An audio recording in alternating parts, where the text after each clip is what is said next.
ខ្ញុំមិនចាស់ថ្វាយបង្គំព្រះបិតាទេពបុប្ផាហេតុអីបានជាបុត្រទៅរារាំងបំណងទេវតាមិនឲ្យបង្អុរភ្យុះភ្លៀងនៅឋានកណ្ដាលបែបនេះ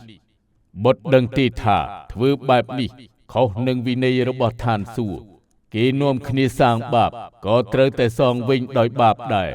បុត្រីធ្វើបែបនេះគឺត្រូវតែទទួលកម្មជួបមនុស្សនៅឯឋានកណ្ដាលហើយព្រះបិតាម្ចាស់ប្អូនធ្វើខុសឆ្គងម្ដងសូមព្រះបិតាព្រះរាជទានទោសផងចុះ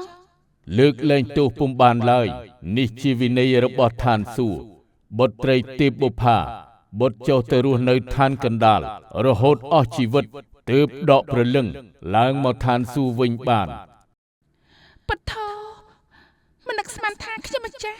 ត្រូវមានកម្មពៀដូច្នេះសោះបុត្រីមេតាហេតុអីក៏បុត្រមកមានកម្មពៀវិរិយបែបនេះបុត្រ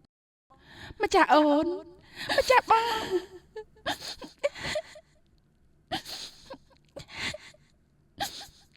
ខ្ញុំម្ចាស់ថ្វាយបង្គំលាព្រះបិតាព្រះមេតាម្ចាស់បងពុទ្ធោម្ចាស់ប្អូនបុប្ផាបុត្រមេតាបុត្រីមេតាកុំសោយសោកអីនេះមកពីបុត្រីទេពបុប្ផាមិនទាន់អស់កម្មពីនៅឋានកណ្ដាលនៅឡើយទេ